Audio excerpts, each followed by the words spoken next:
Okay, so step 4. No, anything but that.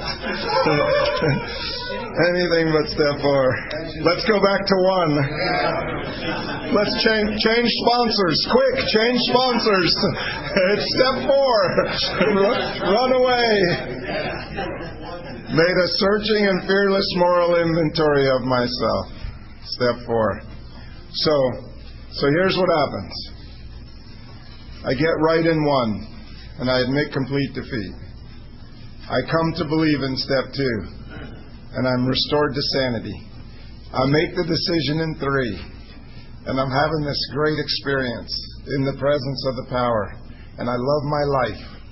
And then my father calls me. And he has the nerve to ask me, how's your business?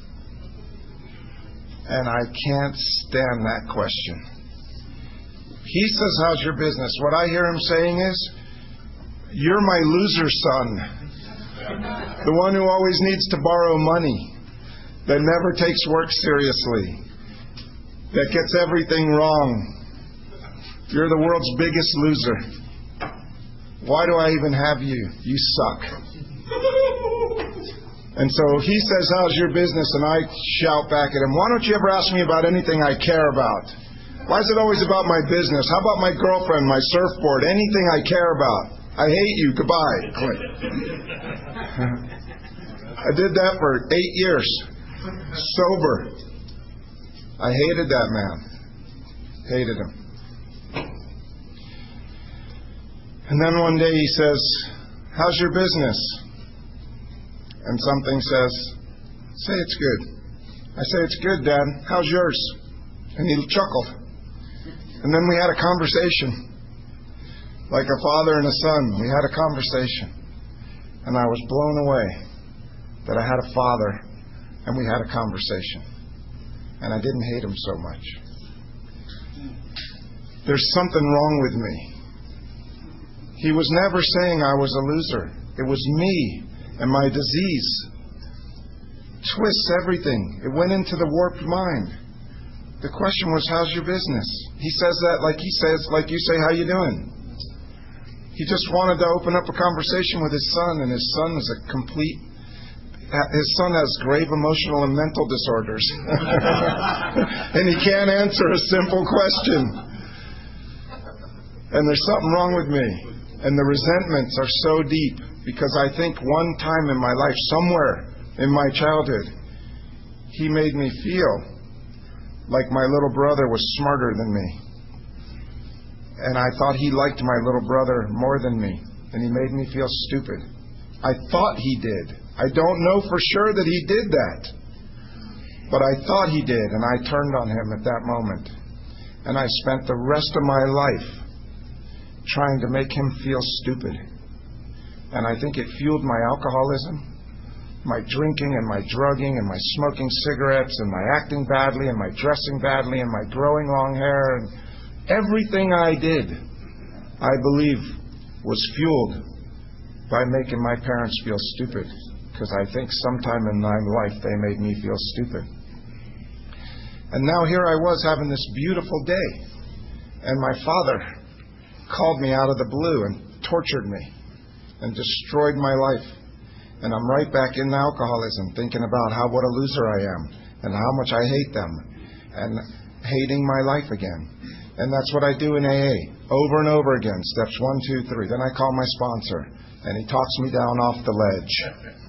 It's going to be okay, Randy. He's just a father. You got people that love you. And he talks me down off the ledge. And I go to a meeting, and I stop shaking out of rage, and I listen to someone else talk about hating their father, and I relate, and now I feel better. And then I start to admit complete defeat again. And then I pray my ass off to have a little bit of sanity in the moment, and I start to get some sanity. And then I get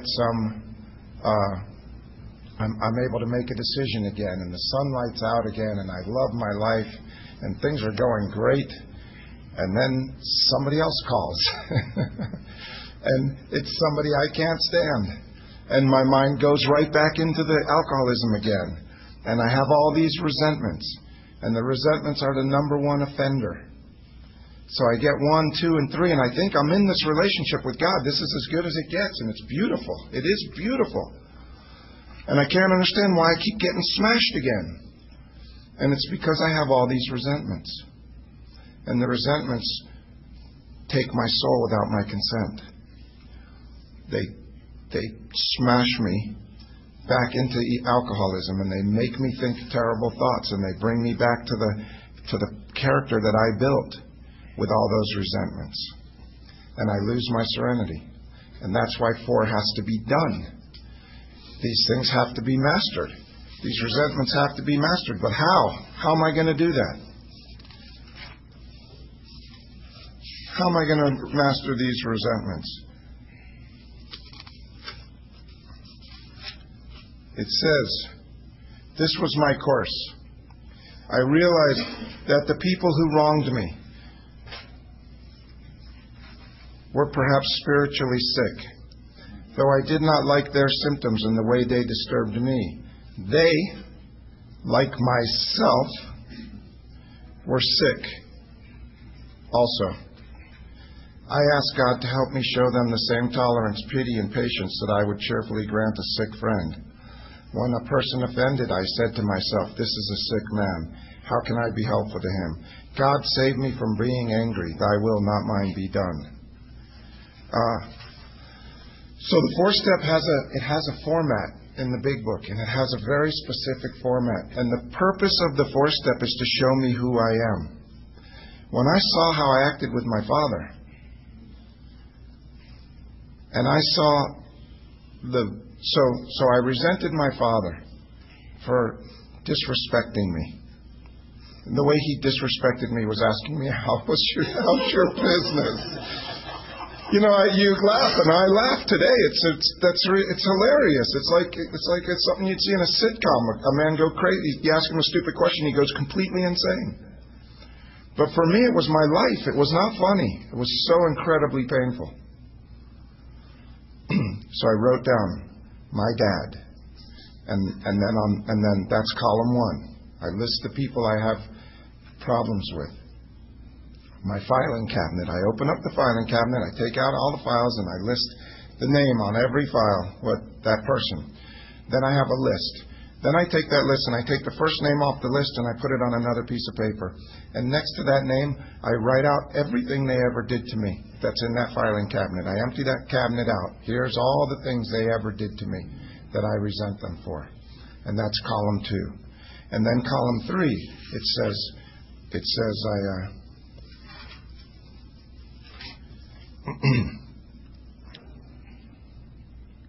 I set them on paper. I listed people, institutions, and principles with whom I'm angry. I asked myself why I was angry. In most cases, it was found that my self-esteem, my pocketbook, my ambition, or my personal relations, including sex, were hurt or threatened. So I was sore. I was burned up. So column 3 is what did it affect? And I had somebody put out these pieces of paper on your chairs. If you want to just take a look at those. The first time I did my 4-step, I did it like a chore. Where are the rest of them?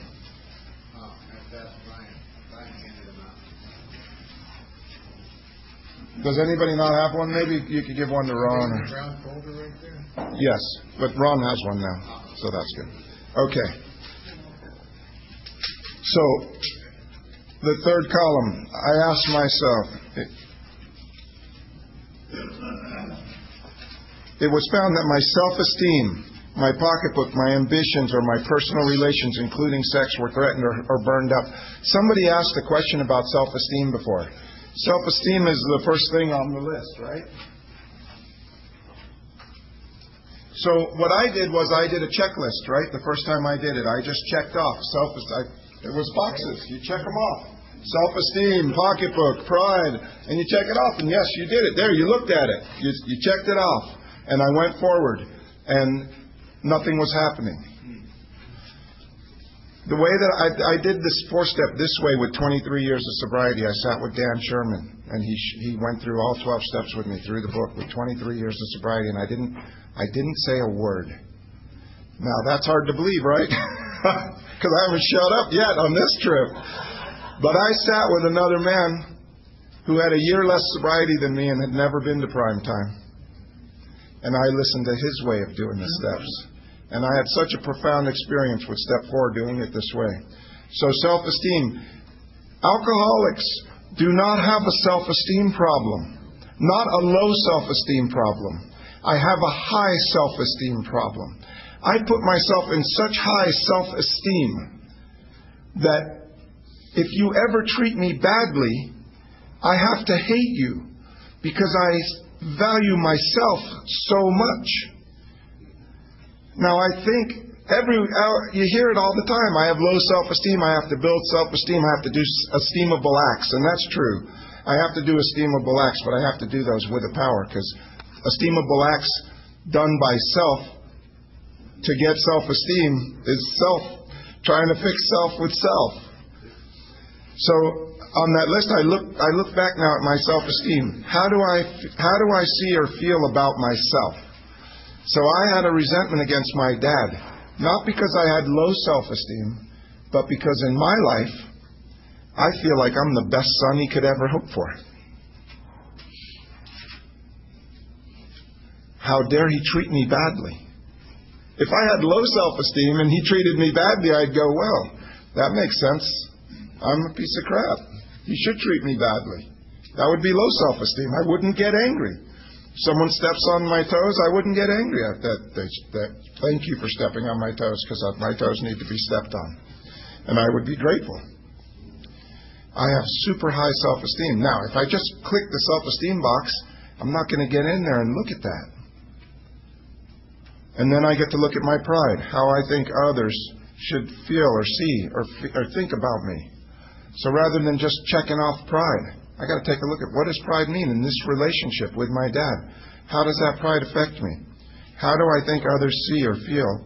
How I think others see me or feel about me? I think others should respect their sons, should cherish their sons. That's the way I think. Ambition, what I want to happen here. I want my father to make me feel like I'm smart. I want my father to encourage me and lift me up. That's what I wanted to happen there. My security, what I need here to be okay. I need others to make me feel good about myself so I can be okay. That's the truth. Because I can't do it. I need others to do it. In alcoholism, this is on the disease side. Then it's my personal relationships, my deep-seated belief about how this relationship is supposed to look. Fathers are supposed to be loving and supporting to their children. And I felt like he wasn't being that. And then next to each one of these is there's a fear. I'm the best father he could hope for. Because the next column is, right, that next to it we put in brackets fear. But not just write the word fear. What is the fear? Here's my list of 100 forms of fears that drive me. That I'm not good enough. That I'm not lovable. That I'm not intelligent. That I'm not wanted. These are my fears around my father. And then it talks about sex relations. And I thought that had to do with the way I was sexually with people. But I was shown another way of looking at it. It might not be the right way to look at it, but it's an interesting way to look at it. My sex relations. How I think men should relate with other men.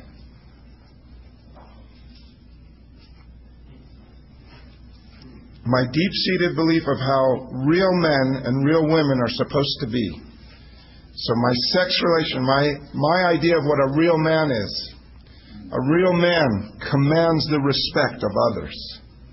If I was a real man, then my father would have respected me and made me feel smart instead of stupid and wouldn't have compared me to my younger brother. And I'm having an experience with this now. A real experience with step 4. And this is just column 3. Then we flip it over, right? Because it says we took a completely different look. I take a completely different look and I get the realization.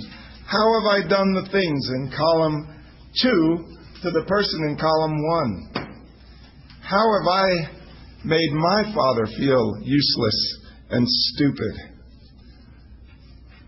How have I done that to my father or others? And now I can take a look and I can see that I definitely did that to him. I did the same thing that I resent in him, back to him. But my response to the situation is so far out of proportion when I start putting it on paper and I see it. So then I look at my self-seeking behavior. I look around the whole resentment. What did I do, right? Because it says here, it says, referring to my list again, putting out of my mind the wrongs others have done, I resolutely look for my own mistakes. Where had I done the things to the same people that did the thing that I resent back to them or to others? Where had I been selfish, dishonest, self-seeking, and afraid? So you could write those words down. I've been self-seeking, I've been dishonest, I've been afraid. Or you could go into it. And I got a chance to go into it, and it profoundly changed my life. Self-seeking, look around the whole resentment. What did I do? Where was I to blame? What did I do? I smoked cigarettes because I knew if they found out I smoked cigarettes, it would crush them. I took drugs. I acted like a maniac. I took my bike to school and didn't lock it so it'd get stolen so I could get a new one. I did all this crazy behavior to torture my dad and my mom. But who got punished? My bike got stolen. I didn't have a bike. They didn't want to buy me another one, which was just more fuel for the fire of how badly they treated me. But I'm the one who set the ball in motion. And I start to see my self-seeking behavior. And then I get to look at my selfishness. What was the selfish thinking that I was doing in the actions above? And my selfish thinking was that I'll show them what it means to be a loser. I'll show them what it means to feel stupid. And then I look at where was I being dishonest? I'm being dishonest to myself. It's my dishonesty. What are the lies that I tell myself that relate in the selfish thinking above? And so I somewhere got the idea that if I could make my parents feel stupid about themselves, I would feel smarter. And I lived by that lie. That lie fueled everything that I did. And it ruined my life. And it was a lie that I told myself. That doesn't make it. That's what's called alcoholic arithmetic. It doesn't add up. And then what are my fears? What is the fear? And the fear is that I really am a loser. And that I'm unlovable. And that I'll always be alone. And then I can work that backwards, and you can see it. Because I have the fear that I'm unlovable and I'll always be alone, it fuels this lie that I tell myself that if I treat others badly, that I'll feel better about myself. And then that fuels the thought that nobody's going to make me feel stupid. And then that fuels all the behavior, all the selfish actions and self-centeredness. Now I got something that I can take to God. I'm not taking my anger to God towards my parents. Because, you see, those 7 deadly sins they're the result of my defects of character.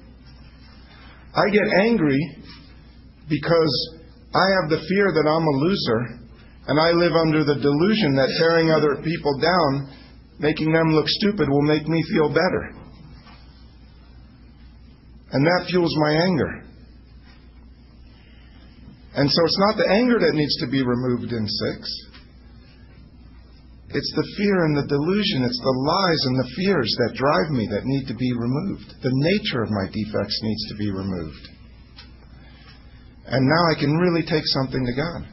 And then in step 5, I asked myself, at the end of this, my sponsor asked me a couple of questions. And they're right here in the book.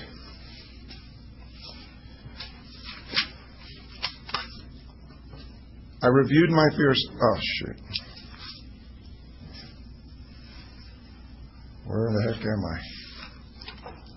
Oh, the end of step 5. Sorry. So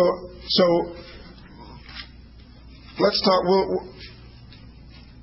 a little bit more about 4 before we talk about 5. It says in the 12 and 12.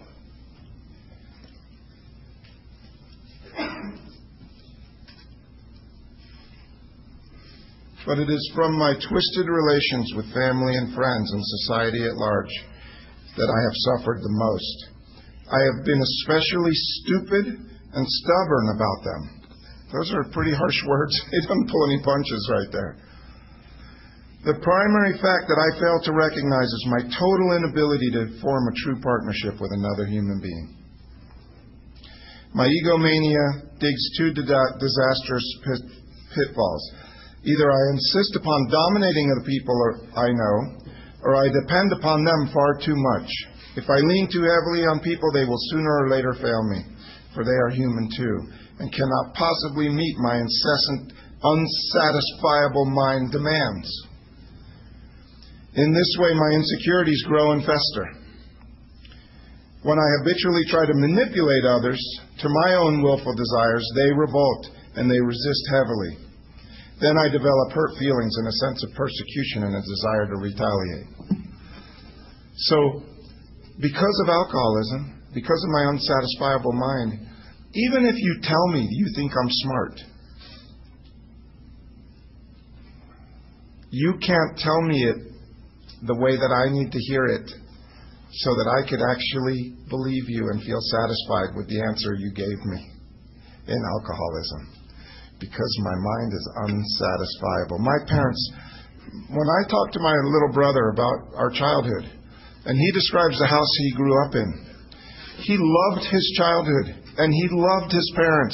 And I'm thinking, where did you live? How did you have this experience? I hated my parents. We grew up in the same house. Something's wrong with me. Something switched in me. I don't know when it happened, but it happened. And no matter what I got, it wasn't good enough. No matter what vacation we went on, I wanted to be somewhere else. No matter what clothes I got, I wanted it from somewhere else. No matter what toy I got, I wanted the other toy. I always wanted something other than what I got. I'm always unsatisfiable. So my relations with other people, you can't give me what I need. Whether I dominate you or I depend upon you. If I depend upon you to give me the answers, you can't give me what I need. And if I dominate you, you can't act right enough for me to get what I need. You can't love me enough for me to love myself. I need a power greater than me to be able to have that kind of love. And that's what's going on in this 4th step. So I've got to see who I am and who I've been, and I get to see how badly I've acted in my life in the step 4. How badly I acted, it's my inventory. You may have acted badly, and you know what? I think at least, I was going to say 50%, but it's probably closer to 80%, 80, maybe 95% of what I think happened in my life didn't really happen. It's just what my mind told me about what was happening. And I believed it because it was my mind. It was coming in my voice in my head. And I believed it. And then I turned on you. And step 4 is an opportunity for me to take out that filing cabinet of all the things you ever did to me and empty that cabinet out so that I could have a quiet mind so that when the phone rings, it doesn't matter who it is, I'm still having a beautiful day. And when I walk down the street, I'm not afraid who's coming around that corner because my life is clean. I've cleaned house. And I trust God as a way of life, not as some words from a book, as a way of life. And I get to be the new man. So that's step 4, some of it. Thank you. Question.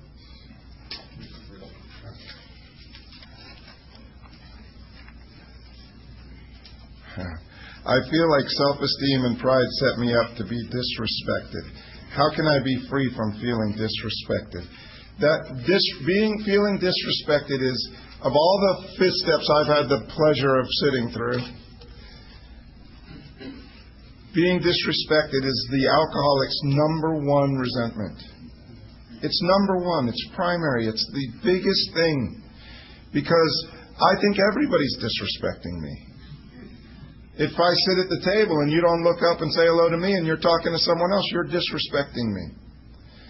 If you need to get on the freeway and you pull into my lane, you're disrespecting me. If you are in the line in front of me at the grocery store, whether or not you have the right amount of items in your basket, you're disrespecting me, because as the king, I should be at the front of the line.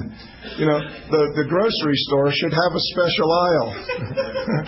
The Randy aisle. Oh, Randy's here. Open up aisle 1. Let him through before he hurts somebody. I run around in life feeling disrespected. Everything is disrespectful to me. So it's number one.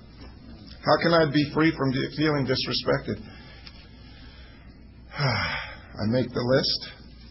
I go through all those resentments and I see how it's not that you disrespect me. It's what my mind tells me about what you're doing. That tells me you're disrespecting me. I've got it wrong. You're just doing what you're doing. It has nothing to do with me. You can do whatever you need to do today. Bob said it in his book, Mind-Powered Disease, which it looks like somebody has. Anyway. Is there one there? No, there's not one there. I have about 5,000 in the car. No one has mind-powered disease with them right now? That's okay. I'll bring one in. The thought's gone.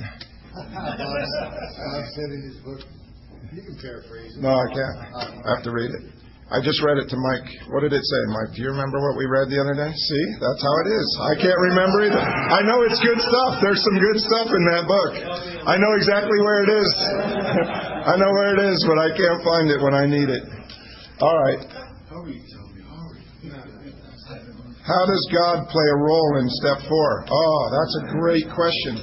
I forgot to tie 3 into 4, except for the fact that when I get to the end of 3 and I'm all spiritual and I'm all with the power, and then the phone rings and I'm screwed again, that's why 3 needs 4. Because I got to get to the place now where I can clean house. I got to start cleaning up the wreckage of my past.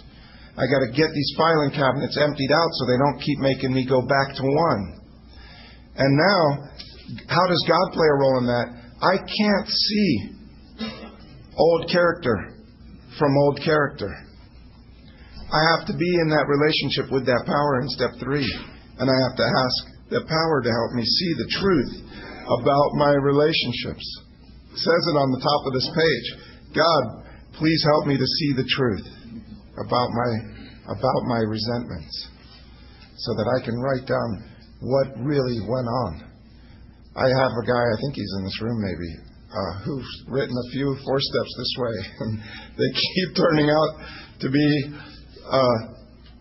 the back page turns out to be their inventory instead of his inventory.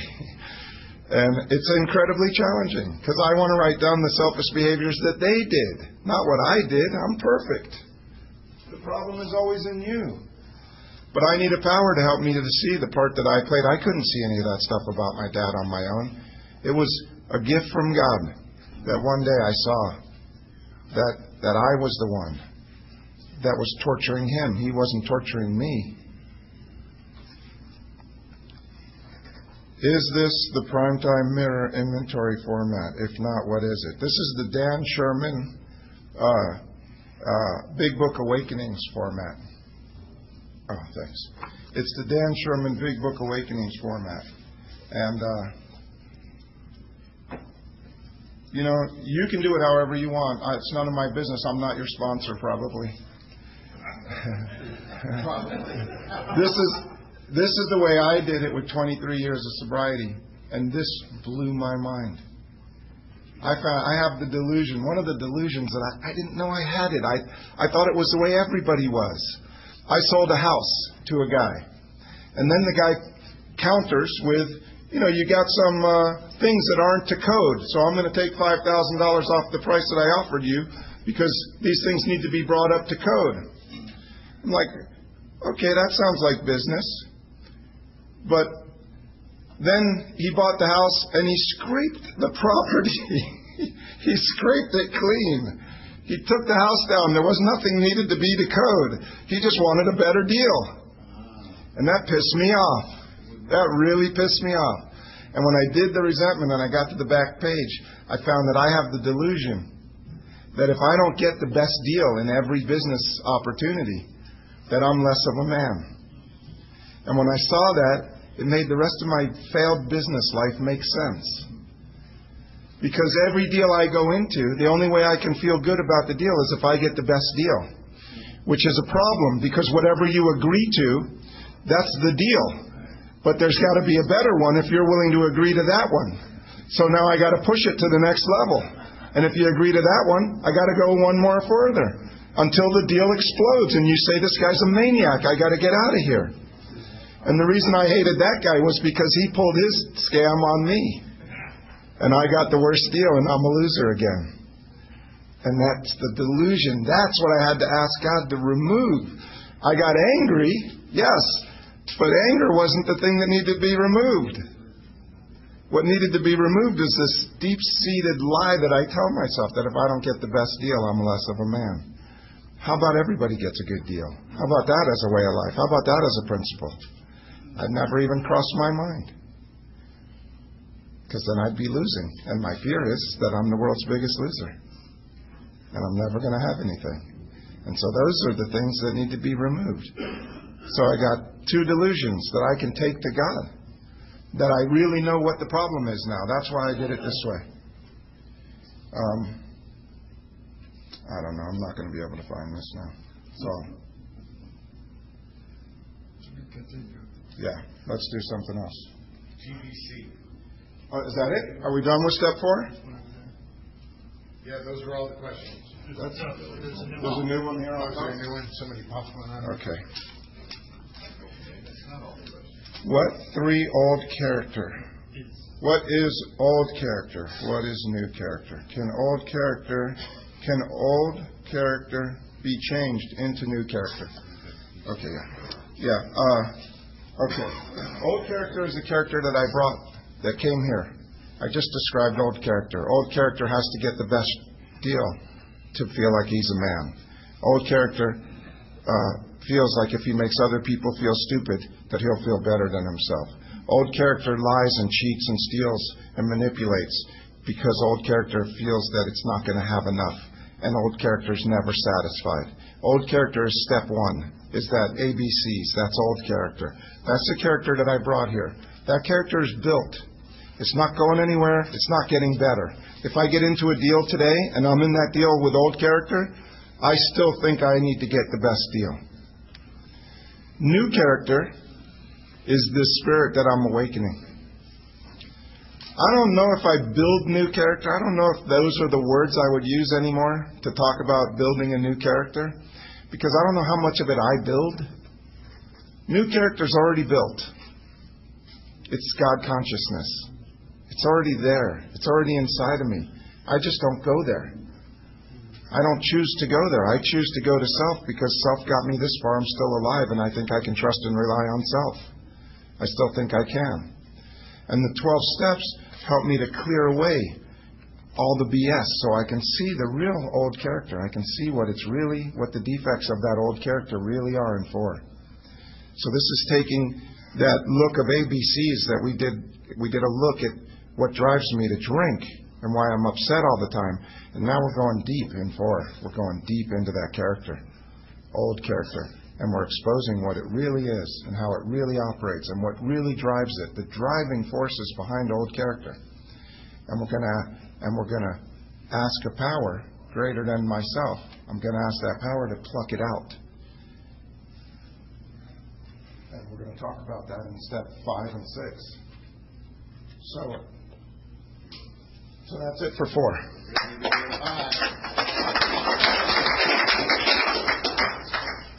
So step 5, in the big book, it's a lot about picking the right person. And I got to pick the right person. And there's so much fear around telling my defects. There's more stuff in 4. There's sex inventory. There's the fear list, and most of the fears you get listed in this process if you do it this way.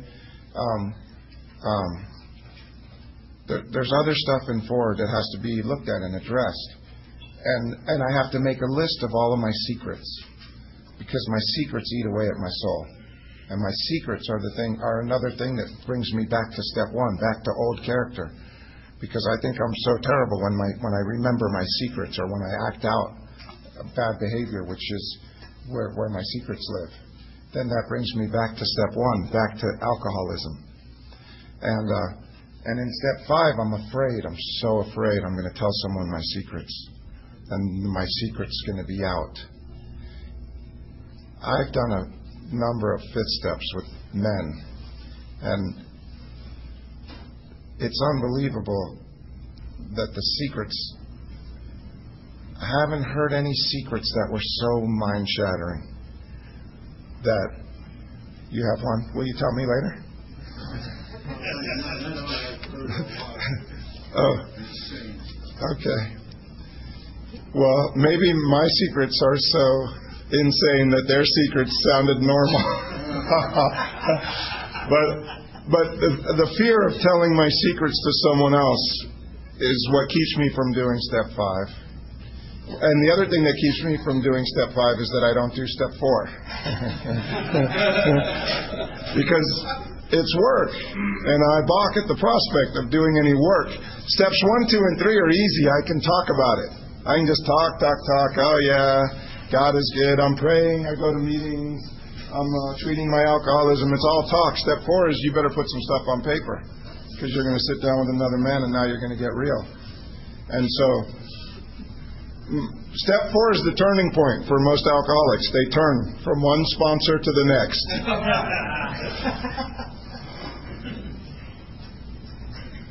Because doing this is terrible. It's a terrible process. But if I do it with the power, it's a beautiful thing. And when I get to the end of 4, if I do it with the power, there isn't the kind of fear there is if I do it with self, and I force myself to write down my resentments and my secrets, and then I force myself to tell another person. That's really scary. But in a relationship with the power as a way of life, at the end of 4, I got to tell somebody this stuff. I got to. It's the next right indicated thing. I want to get it off my chest. I've got to have a talk. So I find the right person, and I get to sit down with them. I pocket my pride and I go to it, illuminating every twist of character, every deep, dark cranny of my past. Once I have taken this step, withholding nothing, I am delighted. I love that word. After I do step 5, if I don't hold anything back, I'm delighted. As a way of life, I'm delighted. I never have been delighted in my whole life before step 5. I was always crushed, in pain, suffering. Now I get to be delighted because all those secrets and all that stuff has been shared, and it's all out there, and I don't have to keep talking to myself about it. And my sponsor, when I shared my secrets with him, he shared his secrets with me, and I felt a connection, and I felt like I wasn't so bad, and I wasn't so sick, and I get to do that. As a person reads step 5 to me, if we do it this way in the steps with these pages, at the end of each one of these pages, there's a couple of questions to ask. And it says, am I now ready to let God remove all these things which I have admitted are objectionable? So I look at the paper, and first I say, do I admit that my behavior was objectionable in regards to these resentments that I have against other people? Was my behavior objectionable? And if I can answer yes, then we go to the next question. Am I now ready? Actually, the next question is, do I believe that God could remove these from me? And if I could say yes to that, then we go to the next question. Am I now ready to have God remove this from me? Can He take all of it?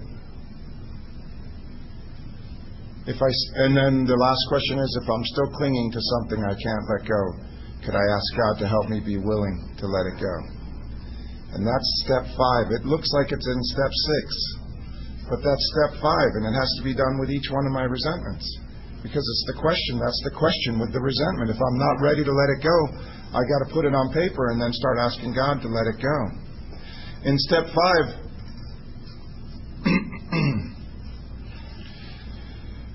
my idea of step 4, 5, and 6 goes like this. I'm going to learn some stuff about myself. I'm going to write it down on paper. I'm going to learn why I act badly. I'm going to learn where I went wrong in my life. And then I'm going to have a lot of self-knowledge. I'm going to know a lot about myself. And then that's step 5. In step 4. In step 5, I'm going to read some of it to another man, the stuff I think he can handle. And in step 6, I'm going to act better now because I know a lot more truths about the way I am and the way I act.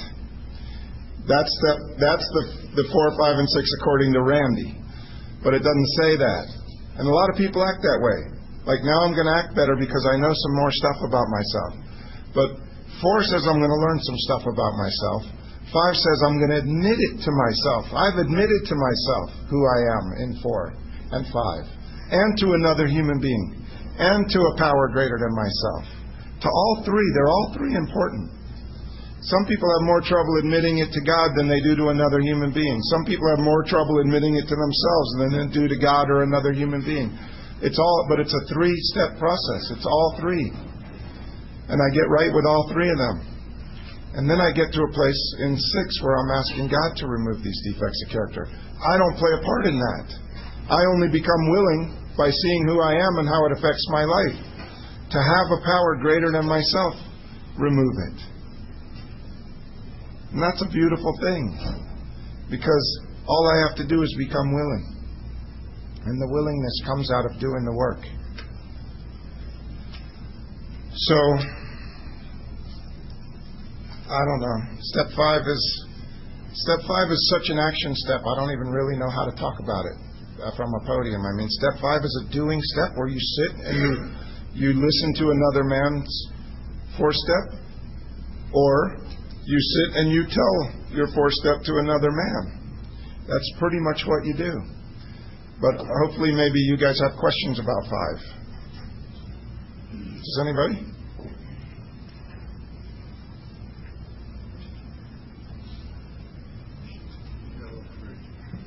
What's that? I got off free. He's got to get out of jail card. Mike's writing one. Uh-oh, they're writing. You don't remember what it was Bob said? Do you remember what page? You don't remember what page it was on or anything either. Keep coming back to that. Oh, wait. I think you might have texted me. What was it? Step 4 or 5? No, it was way back in the beginning. Oh, it was about backing down. It was about allowing others to be right, even when I'm right. Do I want to be right or do I want to be married? You know what I tell my wife as I'm leaving the room? Honey, you got the perfect right to be wrong. Bang. She's down there. Oh, yeah. That's my leave. Yeah. Oh, I found it. I'll read this while they're writing those questions.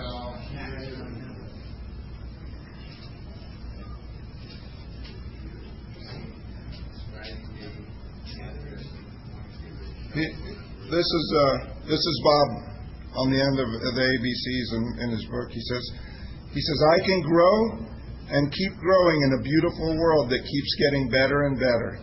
I can admit I'm wrong when I'm right. Can you believe that? I mean this, honest to God. I take the blame for it if it'll help you.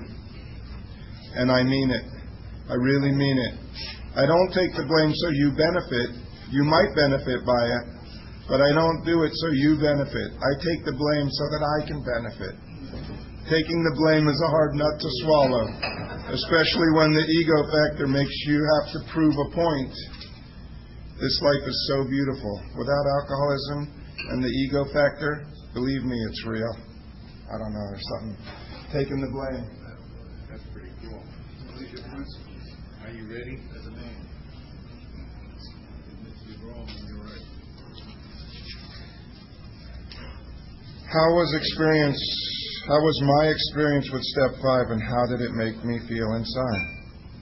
The first time I did step 5, I wrote a story about my life, and I checked off things, and I sat with my sponsor, and we read the thing. My first 4-step took 8 hours and 6 months. I wrote for 4 hours. 6 months later, my sponsor said, "You're doing your 4-step tomorrow, or I'm not your sponsor anymore." So I wrote for 4 more hours, and then I did my 5th step. And we sat on a bench, and I read him the story of my life. And I've done some things in my life that I'm not that proud of. But at the time, I read it like it was a story, like it had nothing to do with me. And he just looked at me at the end, and he says, "Don't you feel anything? You just read me some powerful stuff." I said, "I feel pretty good." But it was weird because I was not emotionally connected to the thing that I put on. It had nothing to do with me. It was like this weird story. And I rationalized most of the things I did in my life because of your behavior, your bad behavior. That's why I did the things I had to do. It wasn't because I was not a fantastic guy. So my experience with step 5, doing it this way, was much more profound. I mean, I just had such a deep awareness of who I am. And when I shared these things with another man, I felt delighted. That's delighted. And how did it make you feel inside? Today I feel I'm so clean. I got nothing. I used to walk around with that wave of shame and guilt and remorse followed me everywhere I go, and all I had to do was see you, and it crashed on my head. Oh, there's a guy. Oh, yeah, I bumped his car, and I didn't put a note on his window. Oh, God, I'm such a piece of crap. And that's just the one instance of a million. And I had these million things that every time I saw the person or someone would even mention their name, that wave would crash on me, and I would feel so terrible. And that wave is gone. It's been washed away. I'm clean. There's nobody right now in my life that I have a resentment with. I have arguments with my wife, as I mentioned, and she makes me angry, but it's like 1, 2, 3, 4, 5. Step 10, I promptly admit when I'm wrong. I promptly admit it. I admit it to myself. I admit it to God, and I admit it to the other person when it's necessary. It's not always necessary in step 10 to run around saying I'm sorry. But there are times when it is necessary. But I have to admit it to me and to my power where I'm acting badly. So, it's a good life. The 5th step is sitting with your sponsor and going over your 4th step. Yes, that's the 5th step. The 5th step is, what does it say? Admitted to God, to myself, and another human being the exact nature of my wrongs. It doesn't mean your sponsor. You can do it with a priest. You can do it with whoever you want. It's the exact nature of my wrongs, not my character defects. The exact nature of my wrongs. The exact nature of my wrongs. That's different language. I always thought it was, my defects of character. The defects of character, the exact nature of the reason I have those defects is what I'm going to share with another human being. That's it. What do you do when you know you are lying to yourself but can't stop? You admit complete defeat. That's complete defeat. Not even that right? I know I shouldn't do this. I know I shouldn't say what I'm about to say. I know I shouldn't. I said it. Damn. How did that happen? I said I wasn't going to say it, and I said it. Or I know I shouldn't eat that. I know I shouldn't eat it. Boom, it's gone. I ate it. And then I feel like crap because I ate it. When I said I wanted to lose weight. There's something wrong with me. And I am not the power for my life anymore. My power, I lack the power to change. I say I'm not going to do something and I'm doing it 15 minutes later, if it takes that long.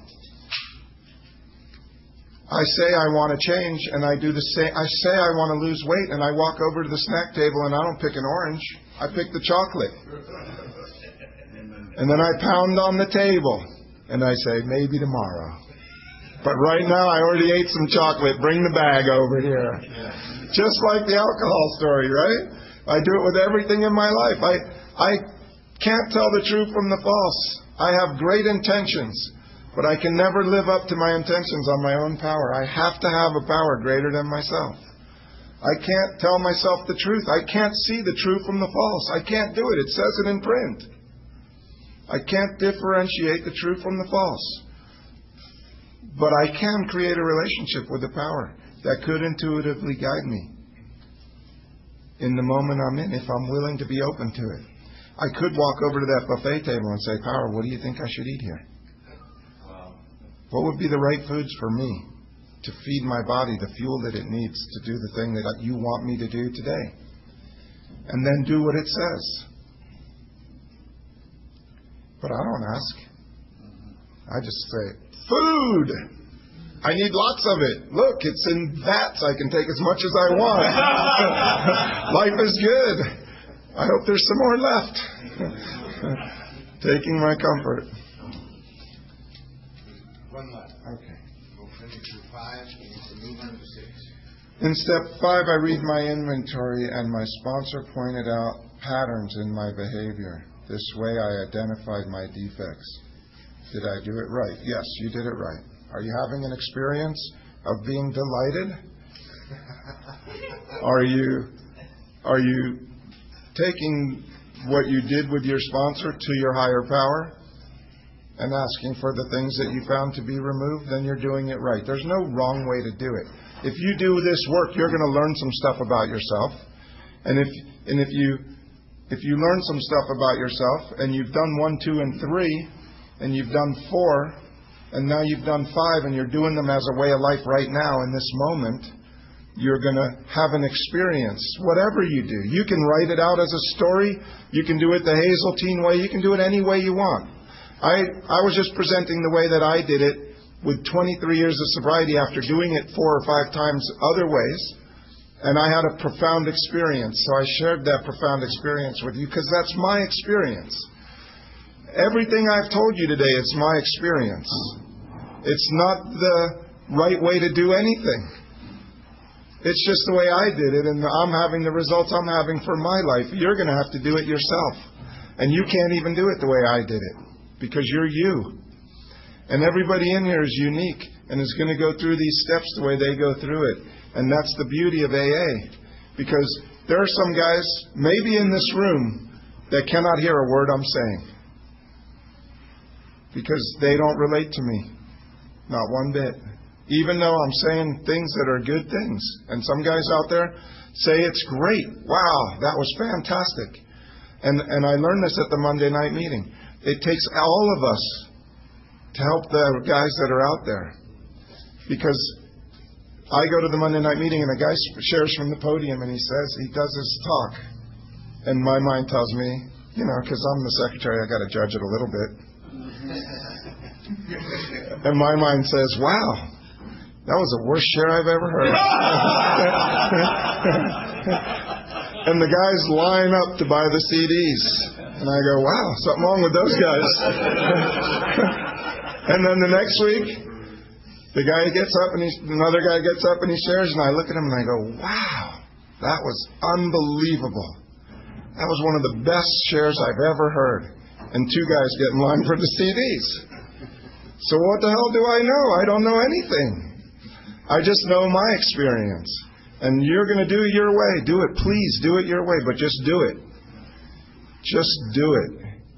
You can't do it wrong. So long as you're trusting in God and you're doing it with a sponsor, there's a good chance you're going to get something out of it. You might do it again and again and again. If your life's important to you, you're going to want to keep going deeper, because no matter how deep you go, no matter how deep we go in this program, it's an infinite journey.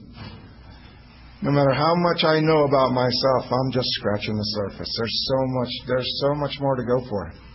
Now, the good news is that the solution is not in the problem. The seeing the problem is only to get me to do the steps as a way of life for the solution. The solution is in the solution. So there are guys that know this stuff like the alcoholism, ego, and self, and they know every word in the Tebow papers, and they can find the stuff in Bob's book instantly, and they know everything. And that's good. And it's good to be able to carry that message. But it doesn't matter what I know. It's what I'm doing in recovery. So you don't have to. If you identified with the disease, with what you heard so far up till now, go for this thing. Go for the solution like a drowning man sees as a life preserver, and you're going to have a beautiful life. If you want to study the disease and stay on the disease side, you can stay there, but there's no recovery there. It's just to show me why I need to do these steps as a way of life, not as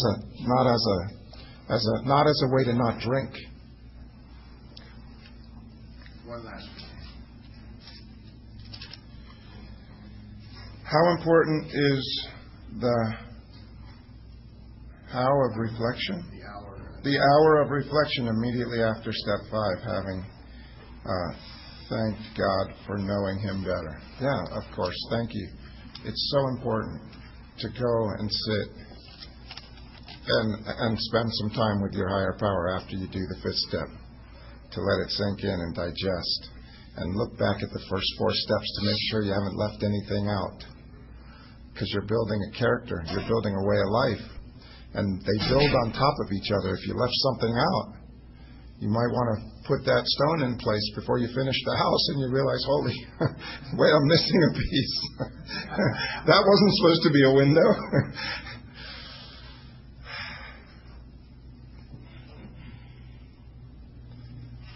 It's an amazing process. If you can make it past the writing of the 4th step, you're so on your way to a life beyond your wildest dreams. If you can just get it on paper, any of it, and share it with another human being and your power. And that's my experience with step 5. All right.